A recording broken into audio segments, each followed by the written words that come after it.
L'Aviron Bayonnais, pour moi, ça représente beaucoup de choses. Ça représente une histoire, une ferveur populaire, un club que l'on a envie de découvrir avec beaucoup d'émotion. C'est vrai que quand on voit les images des joueurs sur le terrain, ce Jean Daugé remplir, on a envie que d'une chose, c'est de participer à cet événement-là. J'étais tranquillement installé sur mon canapé, j'étais un simple spectateur. J'ai vu que cette équipe avait du caractère, puisque chaque fois cette année, quand elle a été mise à mal, l'équipe a su rebondir et retrouver des ressources importantes. Et quand on voit la finale qu'ils ont été capables de faire, 50 points au premier du championnat, ça montre que cette équipe a du caractère.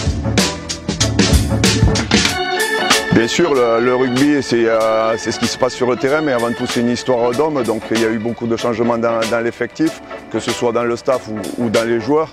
La première cohésion que l'on va faire, elle est sur le terrain. On va mettre pas mal de rugby dans nos séances d'entraînement.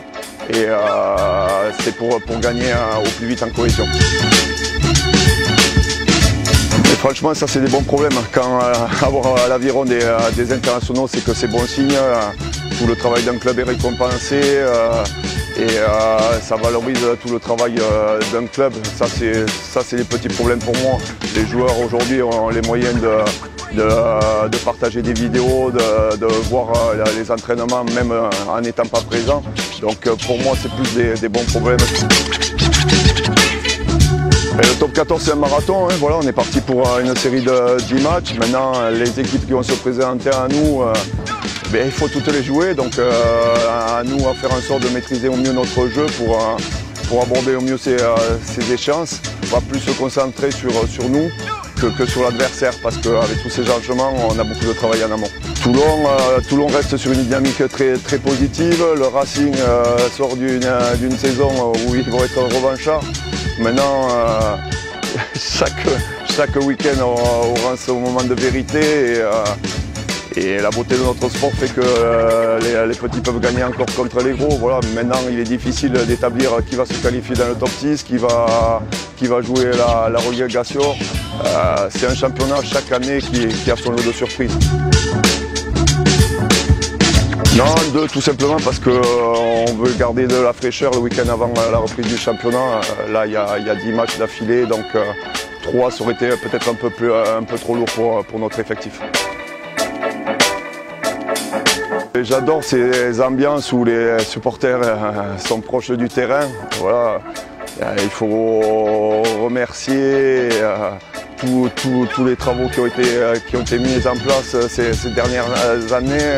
Quand on voit ce stade Jean Daugé, l'évolution qu'il y a eu depuis ces dernières années, c'est que le club est ambitieux et veut se doter les moyens de performer au plus haut niveau. C'est des ambiances où on va pouvoir communier avec nos supporters et quand on est sportif de haut niveau, ce qu'on recherche c'est bien sûr la gagne et le plaisir sur le terrain, mais un partage d'émotions avec notre environnement. Les campus, ça va être un outil supplémentaire pour performer, ça c'est sûr, mais si on n'y met pas les standards d'entraînement au quotidien, il ne servira à rien. Maintenant, c'est à nous à optimiser ce lieu, à s'accaparer le mode de fonctionnement, le mode d'entraînement, les standards d'entraînement qu'on veut y mettre pour être le plus compétitif possible chaque week-end. Un mot, on a hâte de vous voir, puisque nous on a repris depuis une semaine à aujourd'hui, on est entre nous, on est en train de se créer des codes d'entraînement pour performer.